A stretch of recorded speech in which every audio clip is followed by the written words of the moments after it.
Writers and readers کہتے کی آج کی نشست میں آپ سب کو خوش آمدید۔ آج ہم یاد کریں گے گیلانی والوں کو، جو اردو کی ایک نامور ادیبہ تھی۔ حال ہی میں ان کا انتقال ہوا، ان کے لیے ہم یہ ایک یادگار کے طور پر یہ انہیں خراج تحسین پیش کرنے کے لیے یہ نشست کر رہے ہیں، اور اس میں بات کریں گے ہم افسانہ نگار، مشہور افسانہ نگار علام احمد صاحب اور ڈاکٹر ناظر احمد صاحب، جو ایک نامور کالمسٹ ہیں، ایجوکیشنسٹ ہیں۔ تو آج کی نشست شروع کرنے سے پہلے میں پھر ایک کتاب کا تعارف آپ کے سامنے پیش کرنا چاہتی ہوں، جس کا عنوان ہے چسکا گلیوں کا۔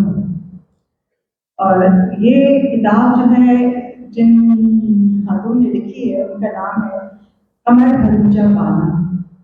بنیادی طور پر یہ کراچی کے بارے میں کتاب ہے، کراچی کی گلیوں، اور یہ ایک آرٹ پیپر پہ چھپی کتاب ہے، 4,500 اس کی قیمت ہے۔ لیکن یہ وہ بنیادی طور پر ایک فوٹوگرافر ہے، تو اس میں تصویریں ہیں 1980 میں یا ارلی 80s میں وہ کراچی آئیں، اور اس سے پہلے مختلف ملکوں میں رہی تھی۔ اس کے بعد سے انہوں نے یہ تصویریں لینا شروع کی، اور ان کو تصویروں کو بنیادی طور پر اس میں تصویریں ہی ہیں، جیسے کہ ہمارے زمانے میں جیسے امیج کی جو اہمیت ہے اسے کوئی انکار نہیں کر سکتا، تو اس میں تحریر تو کچھ کم ہے، اور یہ اردو اور انگلش دونوں میں ہے، چاہے آپ اس کو انگلش کی سائڈ سے شروع کر سکتے ہیں یا اردو کی سائڈ سے، ایک ہی بات ہے۔ تو اس کے جو موضوعات ہیں جو تصویروں کے، یہ صرف گلیوں کا چسکا نہیں نظر آتا، بلکہ مجھے یہ لوگوں کا چسکا بھی نظر آتا ہے، عوام کا چسکا۔ ایک ایتھنوگرافک قسم کی اسٹڈی ہے، یہ تاریخی اسٹڈی بھی ہے، اس میں جغرافیہ بھی ہے، کراچی کا جغرافیہ، کراچی کی تاریخ بھی ہے، اور اس کے ساتھ ساتھ کراچی کی اینتھروپولوجی بھی ہے، اور ایتھنوگرافک اسٹڈی ایک طرح کی یہ لگتی ہے۔ اس میں جو کچھ موضوعات اگر میں آپ کو بتاؤں اس میں، تو شاید آپ کو یہ شروع ہوتی ہے مطلب ایک صدر سے، صدر کے علاقے کی، پھر ایرانی مسکا بن ایرانی اسٹائل، یہ کوئی شاید ریسٹورینٹ رہا ہوگا۔ تو پھر چہرے، جس میں ڈھول والا نظر آتا ہے، بندر والا نظر آتا ہے، سائیکل پر سامان لے جاتے ہوئے ایک آدمی نظر آتا ہے، انڈے چوزے بیچتے ہوئے عورت نظر آتی ہے۔ تو مجھے یہ سمجھ نہیں آتا کہ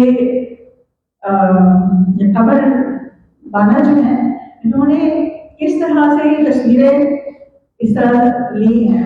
ہمارے یہاں ایک جیسے لنگوسٹکس میں ایک چیز ہم کہتے ہیں آبزرورس پیراڈاکس، تو جیسے ہی ہم کوئی آبزرو کرنے کی کوشش کرتا ہے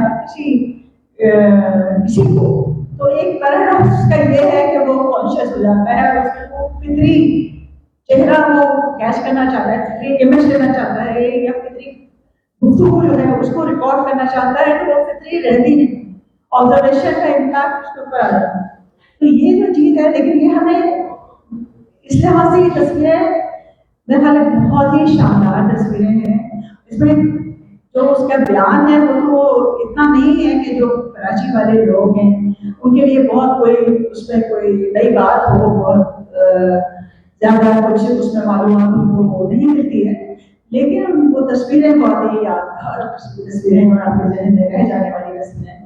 اور میں سمجھتی ہوں کہ جو لوگ جو غیر ملکی لوگ اگر اس کو پڑھیں، جو انگلش کے ساتھ کے ریڈرس ہیں باہر ملکوں سے، تو یہ ان کے لیے ایک بہت اچھی اور معلومات افزا کتاب ہوگی۔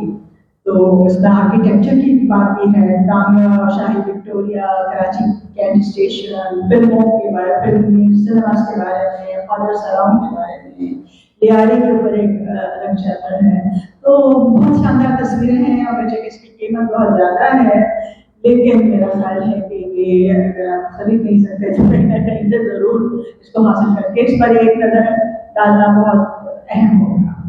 تو یہ ہے چسکا گلیوں کا۔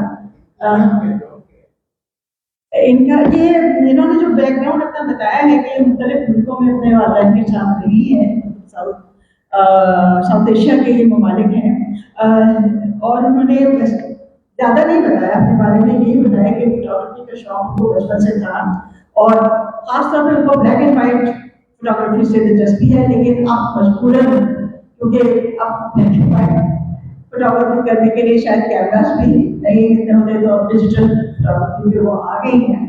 تو ان کے بارے میں تھوڑا سا پڑھ بھی سکتی ہوں یہاں سے، اگر انہوں نے تعارف تو دیا ہے.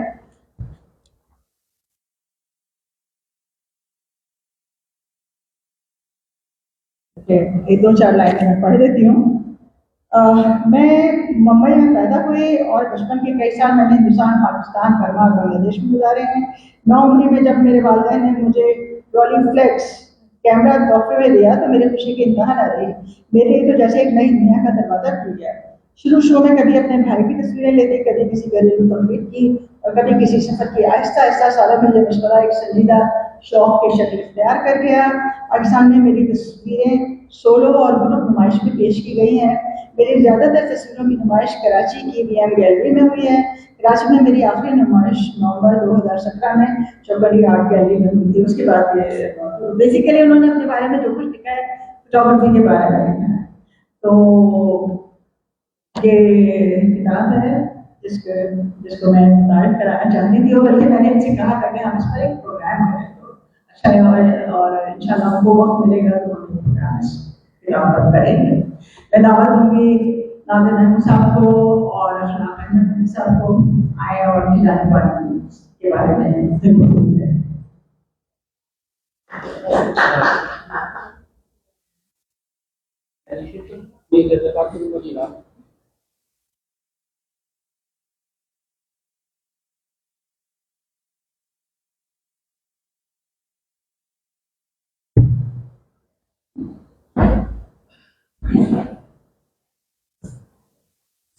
یہ آن نہیں کیا؟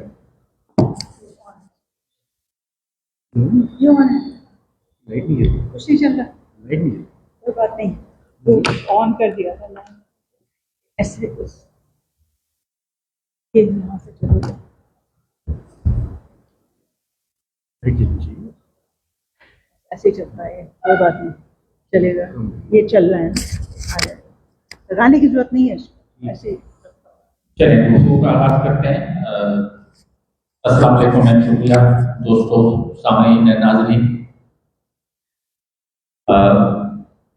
پروگرام کا ہمارے یوزول پیٹرن یہی ہوتا ہے، اگر کوئی اسپیکر ہو تو ایک اسپیکر کوئی 4-5 منٹ بات کرتے ہیں یا 7 منٹ، اس کے بعد دوسرے اسپیکر گفتگو کو آگے بڑھاتے ہیں. تو آج بھی ہمارا پیٹرن یہی رہے گا کہ میں بات گفتگو کا آغاز کروں گا اور پھر میں اطلاق صاحب سے گزارش کروں گا کہ وہ گفتگو کو آگے بڑھائیں، پھر میں کچھ بات کروں گا اور آخر میں ہم کچھ سوال جواب. اور آج ہماری نشست جو ہے وہ اتنی لمبی نہیں ہوگی، کوئی ہم 1 گھنٹے میں اس کو وائنڈ اپ کرنے کی کوشش کریں گے. جیلانی بانو صاحبہ کا انتقال بھی حال ہی میں حیدرآباد قطر میں ہوا. حیدرآباد کی ریاست کا ظاہر ہے برصغیر کی تاریخ میں ایک اہم کردار رہا ہے، اور خاص طور پہ اردو کی ترویج کے لیے حیدرآباد میں خاصا کام ہوا.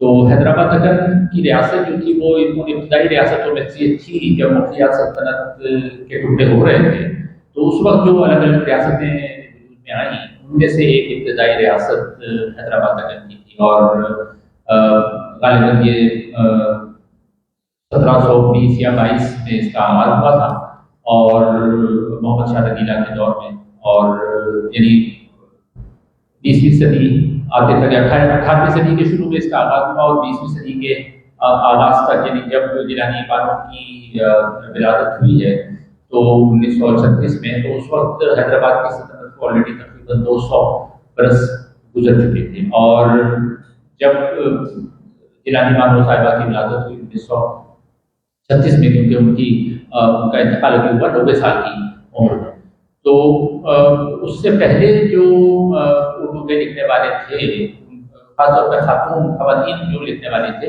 ان میں ہمیں 2 بڑے نام نظر آتے ہیں. ویسے تو اور بھی ہم نام لے سکتے ہیں، لیکن ان کی شرح ذرا مختلف ہے، جیسے رقیہ سخاوت حسین یا زاہدہ خاتون شیروانی. لیکن اگر خاص اردو کے ناول اور افسانوں کی بات کی جائے تو اس میں ان سے جو سینئر تھیں، یعنی جیلانی بانو سے جو سینئر خواتین تھیں، جو کہ ظاہر ہے حیدرآباد کی نہیں تھیں، لیکن ان کا نام خاصا اسٹیبلش ہو چکا تھا، تو اس میں سب سے بڑا نام تو ظاہر ہے اس میں چغتائی کا تھا، جو غالباً 1911 میں ان کی پیدائش ہوئی تھی یا 15 میں ہوئی تھی، اور اس کے بعد پھر قرۃ العین حیدر غالباً 1926 یا 27 غالباً کی ولادت ہوئی. تو یہ دو سینئر خواتین اپنا نام خاصا اسٹیبلش کر چکی تھی، عصمت چغتائی اور قرۃ العین حیدر. اور جب ہم اپنی گفتگو کو آگے بڑھائیں گے تو ہم تھوڑا اس پہ بھی بات کریں گے کہ ان تینوں خواتین کے جو رائٹنگ اسٹائل تھا، جو کانٹینٹ تھا، جو موضوعات تھے، اور اس میں کیا مماثلت اور تفاوت پایا جاتا ہے، موضوعات میں کیا مماثلت اور فرق ہے. جیلانی بانو نے جب لکھنے کا آغاز کیا تو وہ بھی خیال 20s میں تھی، کیونکہ ان کا جو پہلا افسانوں کا مجموعہ شائع ہوا وہ 1957 یا 58 میں شائع ہوا، اور اس وقت وہ ارلی 20s میں تھی. اور یہ 1957-58 کا سال جو ہے وہ خاصا اہمیت اردو ادب کے لیے اس لیے بھی رکھتا ہے کہ انہی برسوں میں دو اور بڑی چیزیں ترتیب ہوئی تھیں. ایک تو خدا کی بستی شوکت صدیقی کا جو ناول تھا وہ بھی 1957-58 میں ہی آیا، یعنی غالباً 57 میں لکھا گیا اور 58 میں چھپا. اور اسی طرح ایک اور جو مارکوت العرا، جس کو میں تو اردو کا شاید سب سے بڑا ناول سمجھتا ہوں، آپ کا ذریعہ قرۃ العین حیدر کا، وہ بھی 1957-58 میں ہی آیا. اور یہ وہی سال تھا یا سال تھے کہ جس میں ان کا بھی پہلا مجموعہ کلام سامنے آیا، اور اس کے افسانے جو تھے، اور یہ پہلا تھا ان کا. اور اس کے بعد دوسرا ان کا جو تھا نروان، وہ 1962 میں آیا. تو ان کے ٹوٹل جو تھے وہ 4 افسانوں کے مجموعے آج ہوئے تھے. میں چیک کر لیتا ہوں تاکہ میں سال آپ کو غلط نہ بتاؤں. پہلا جو تھا وہ روشنی کی مینار 1958 میں تھا، جس میں کوئی 15 افسانے تھے. دوسرا مجموعہ کلام افسانوں کا مجموعہ 1963 میں نروان کے نام سے شائع ہوا. اس کے بعد کوئی 20 سال کا گیپ آ جاتا ہے. اور تیسرا ان کا جو افسانوں کا مجموعہ آیا پرایا گھر کے نام سے، وہ 1984 میں آیا. اور چوتھا ان کا جو افسانوں کا مجموعہ تھا روز کا قصہ، وہ 1987 میں آیا. تو اس طرح سے ان کے یہ آئے. اور اس کے علاوہ 80s میں پھر ان کا بارش سن کے نام سے بہت ہی اچھا ناول، جو کہ کوئی 200 صفحات کا مشتمل ہے. اور میں نے ان کی پہلی چیز وہی پڑھی تھی. میں نے افسانے بعد میں پڑھے. جیلانی بانو کی جو سب سے پہلی تحریر میں نے پڑھی تھی وہ بارش سن تھی. اور بارش سن یعنی جب 80s میں انہوں نے لکھا ہے تو اس وقت تک ان کا فن جو ہے وہ بہت ہی پختہ ہو چکا. اور بارش سن پہ ہم آگے بات کریں گے. وہ ایک بہت پختہ ناول ہے. لیکن جو ان کے ابتدائی ناول تھے، جو ابتدائی کے افسانے تھے، ان افسانوں میں ظاہر ہے ملی جلی سی کیفیت ہے. ملی جلی کیفیت کا مطلب یہ کہ کچھ افسانے بہت اچھے ہیں، کچھ افسانے غنیمت ہیں.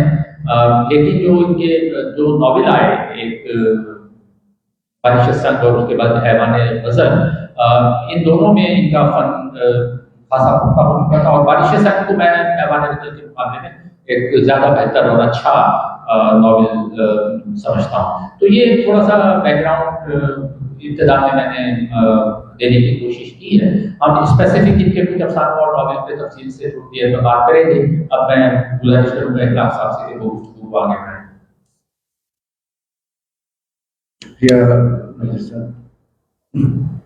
آپ نے اچھا کیا کہ شروع میں ہی یہ طے کر دیا کہ یہ ایک ٹرائیو آپ نے ذکر کیا تھا، جیلانی بانو اور عصمت چغتائی اور قرۃ العین. میری گفتگو زیادہ جو ہے وہ افسانے کے حوالے سے ناول کی نسبت میں خود اس کا ہی طالب علم ہوں. اچھا، یہ بہت دلچسپ یعنی اسٹڈی ایک ہو سکتی ہے کہ تقریباً ایک ہی زمانے میں 3 خواتین لکھنے کا آغاز کرتی ہیں یا تھوڑی نام بری حاصل کرتی ہیں، اور وہ تینوں مختلف ڈائریکشنز میں، مختلف اسلوب سے اور مختلف طریقوں سے کہانی بیان کرتی ہے.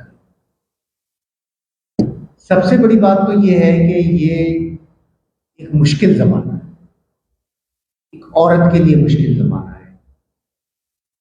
آج سے لگ بھگ 70 سال پہلے ابھی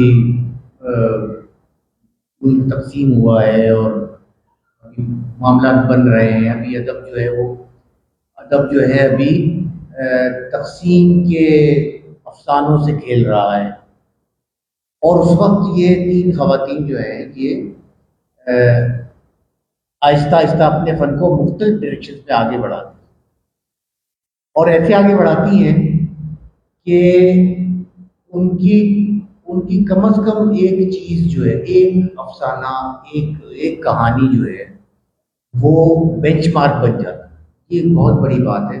میں ہمیشہ سے یہ کہتا آیا ہوں کہ لکھنے والے کے لیے یا کریٹو آرٹس میں اگر آپ ایک کہانی ایسی لکھ دیں جو آپ کی شناخت بن جائے، ایک شعر ایسا لکھ دیں، ایک نظم ایسی لکھ دیں، ایک مجسمہ بنا لیں، ایک دھن بنا لیں. کریٹو آرٹس کے جتنے شعبے، کوئی ایسی چیز جو زندہ رہ جائے، جس کا حوالہ 10 سال بعد، 20 سال بعد، 50 سال بعد دیا جا سکے، تو یہ بہت بڑی کامیابی ہے. جیلانی بانو، عصمت اور قرۃ العین حیدر، تینوں نے یہ کام کیا. اور شاید اسی لیے آج جب ہم ذکر کر رہے ہیں، آپ نے ذکر کیا تو آپ نے قدرتی طور پہ ان کا نام ساتھ لیا. ایک ہی زمانے کے ایک ہی ہے کہ لوگ، یہ عصمت میرے خیال میں 10-11 سال بڑی تھی ان سے، اور یہ کوئی 6-7 سال کا فرق تھا ان کا قرۃ العین سے. اب دیکھیے کہ عصمت نے، مثال کے طور پہ میں کہتا ہوں آپ سے کہ ڈائریکشن جو ہے نا، وہ ان کے فن کی ڈائریکشن ہے. عصمت واز ویری بلنٹ، رویے میں نہیں، کہانی کہنے میں، موضوع منتخب کرنے میں، کردار کا بلند آہنگ ہونے میں. امر بیل، وہ لحاف، چوتھی کا جوڑا، اٹ واز ویری کلیئر کہ انہیں کیا کہنا ہے اور کس ڈھنگ سے کہنا ہے. ظاہر ہے وہ بہت بہادر تھی. قرۃ العین حیدر اور جیلانی بانو اتنی بہادر نہیں تھی. کیوں؟ دیکھیے پھر وہی بات ہے کہ وہ زمانہ کیا تھا. اس زمانے میں ان خواتین کو کس پریشر کا سامنا کرنا پڑا ہوگا. بہرحال قرۃ العین حیدر نے، میں نظارہ درمیان ہے مثال کے طور پر، جو ایک افسانہ ان کا ایسا ہے جو میں کہتا ہوں کہ مجھے وہ ان کا بینچ مارک لگتا ہے. پتہ نہیں، کارمن ان کا ایک افسانہ ہے، بہت چھوٹا سا، لیکن کیا کہانی ہے، ہلا ڈالنے والی کہانی. اور پھر وہ ڈالن والا، مطلب اس طرح کی بہت سی. جیلانی بانو کا جو تھا، جو یاد رکھا جاتا ہے، وہ ایک تو وہ ہے افسانہ ہے، وہ بھی ایک عجیب کہانی. کوئی گھومن پھیری نہیں ہے اس میں، کوئی ترکیبیں نہیں ہیں جو آج کل ہم سب لڑاتے رہتے ہیں کہ بات کو اس طرح. سیدھی کہانی ہے جو جا کے آخر میں ہلا ڈالتی ہے کہ یہ کیا مطلب ہو گیا. اسی طرح وہ ان کا موم کی مریم ہے، وہ یہ کچھ کہانیوں کی گڑیا کا گھر تھی. کچھ کہانی اچھے طریقے سے بیان کی گئی، سادہ اور to the point. Jilani Bano میں اور ان سب میں جو فرق تھا وہ یہ تھا کہ جیلانی بانو کی جو کہانی ہے وہ نسبتاً سادہ ہے. آج کے زمانے میں اس کو اتنی اہمیت نہیں دی جاتی، اور یہی وجہ ہے کہ جیلانی بانو کو وہ جو ان کے آخری عمر کے جو 20-30 سال ہیں، اس میں رفتہ رفتہ ایسا لگا جسے پیچھے دھکیل دیا گیا. یہ ہم سب جانتے ہیں. آج سے 34 دن پہلے ان کا انتقال ہوا ہے، تو ہمیں یاد آیا ہے کہ ارے بھائی جیلانی بانو. اور وہ ایک سادہ بیانی اور ایک سادہ ریئلزم والی کہانی، وہ ہمیں شاید وہ نہیں ہوتی. لیکن اس کے ساتھ انہوں نے 2-3 باتیں اور بھی کی. 2-3 باتیں کہا یہ جاتا ہے کہ مثال کے طور پہ انہوں نے فیمنزم کو بھی سامنے رکھا، عورت کے مسائل بھی رکھے. لیکن ایک عجیب بات ہے، ابھی میں نے ریوزٹ کیا ہے اس نشست کے لیے، تو میں نے ان کے افسانے پڑھے. تو میں میں نے دیکھا 15-16 افسانے جو میں فہرست بھی لایا ہوں جو میں نے پڑھے جو مجھے بہت اچھے لگے، نوٹ بھی کر کے لایا. تو مجھے خیال آیا کہ ایک جگہ جگہ ان کے حوالے سے جو یہ بات کہی جا رہی ہے کہ تاریخیت اور نسائی شعور، 16 افسانوں میں سے 16 ہیں یا 15 ہیں یہ افسانے، ان میں سے 5 افسانے ایسے ہیں جو خالصتاً جس کا کہیں تانیثیت سے کوئی تعلق ہی نہیں ہے. صرف وہ مرد کی کہانی. 6 افسانے ایسے ہیں جو بالکل ایک عورت کی کہانی، عورت کی محرومی مظلوم ہونے کی یا پریشانی کی یا اس کے نفسیاتی معاملات کی. 3-4 ایسے ہیں جس جنرلائز. نام بھی بتا دیں. جی میں بتا دیتا ہوں. لیکن کہنے کا مقصد یہ ہے کہ وہ جو کہا جاتا ہے نا کہ انہوں نے توازن اور فہم 2 چیزوں کو بہت اہم رکھا جیلانی بات. توازن رکھنا جو ہے وہ بہت ضروری ہے. یہ توازن میرے خیال میں، آئی میں بھی رہوں، اس میں چغتائی نے برقرار دیا. وہ ایک طرف ان کی کہانی جھکتی رہی، اور انہوں نے حیدر میں رکھا اور جیلانی بانو نے رکھا. اور یہ بڑی بات ہے. اور یہ ایسا نہیں ہے کہ انہوں نے کہا کہ عورت کا استحصال ہو رہا ہے، انہوں نے کہا کہ اس کے خلاف جو احتجاج کی آواز انہوں نے بلند کی، لیکن توازن کو انہوں نے ایک لمحے کے لیے بھی نہیں چھوڑا. یہ کسی رائٹر کے لیے ایک مشکل کام ہوتا ہے، خاص طور پہ ایک خاتون کے لیے جس کو شروع سے یہ یعنی احساس دلایا جاتا ہے. ہمارے پاس ہر وقت احساس دلایا جاتا ہے آپ ایک خاتون ہیں، آپ خاتون کو بہتر ڈسکرائب کر سکتے ہیں، آپ خاتون کے بارے میں اچھا لکھ سکتے ہیں. تو قدرتی طور پہ اس طرف مائل ہو جاتے ہیں. آپ اگر غور کریں، آپ بعد کے رائٹرز کو بھی دیکھ لیں کہ خواتین کو گویا موڑ دیا جاتا ہے جو نہیں ہونا چاہیے. رائٹر از اے رائٹر، خاتون یا مرد. تو انہوں نے جو ہے نا یہ کام یہ کیا کہ ایک تو توازن رکھا، غیر جانبدار رہی اور مرد مخالف نہیں رہی. بالکل یہ ان کی بہت بڑی کامیابی ہے. آپ اگر کچھ کہنا چاہیں، میں آگے کے نکات پہ پھر بات کر لیں. چلیں. اگر آپ ناول کے حوالے سے ناول پہ بھی، ناول اصل میں ان کی لیٹ پروڈکشن ہے 86 جیسے میں نے کہا نا، بارش سے. تو ابھی ہم پہلے افسانوں پہ ہی بات کرتے ہیں، پھر ہم ناول پہ آ جائیں گے. چاہے ان کے ناول ہوں یا افسانے ہوں، ایک بات بہت واضح طور پہ نظر آتی ہے کہ حیدرآباد چھایا ہوا ہے. حیدرآباد ریاست چھائی ہوئی ہے، اور حیدرآباد ریاست کی جو حرکتیں تھیں ان کو بہت واضح طریقے سے انہوں نے بنایا ہے. یعنی اعلیٰ حضرت جو اب ایک تو اعلیٰ حضرت وہ سنی بریلویوں کے اعلیٰ حضرت ہیں، وہاں پر اعلیٰ حضرت جو ہے وہ نظام آف حیدرآباد کو کہا جاتا تھا، عثمان علی خان. اچھا، اور ان کے دور میں جو کچھ حیدرآباد کے اندر ہو رہا تھا، اور نہ صرف یہ کہ خود اعلیٰ حضرت کے دربار میں جو کچھ تھا، جس قسم کے وہ فرمان ادھر ادھر جاری کیا کرتے تھے. یعنی ایک طرف تو وہ بہت اچھے کام کر رہے تھے، اچھے کام اس طرح سے کر رہے تھے کہ وہ اردو کی ترویج کے لیے انہوں نے عثمانیہ یونیورسٹی بنائی، دارالترجمہ غالباً پہلا اتنے بڑے پیمانے پہ انہوں نے سرکاری سرپرستی میں قائم کیا. لغات کے لیے بہت کام کیا انہوں نے اردو کی ترویج کے لیے نظام آف حیدرآباد میں. لیکن ان کی دور حکومت میں جو عورتوں کے ساتھ جو کچھ ہو رہا تھا، یا جو مقامی چھوٹے جاگیردار جو پھیلے ہوئے تھے، کیونکہ حیدرآباد ریاست ایک بڑی ریاست تھی اور امیر ریاست تھی، اور اس میں درجنوں نہیں بلکہ سینکڑوں کی تعداد میں مقامی جن کو آپ کہیں مقامی راجے رجواڑے کہہ لیں یا وار لارڈس کہہ لیں یا جاگیردار زمیندار کہہ لیں، وہ تھے، اور ان کا مکمل اپنی رعایا پر کنٹرول ہوتا تھا. اور وہ یہ اپنی تحریروں میں، افسانوں میں بھی اور ناول میں بھی اس ظلم و ستم کو بہت واضح طریقے سے بیان کرتی. اور تمام زیادہ تر افسانوں میں اور ناولس میں وہ بالکل واضح ہے، اور وہ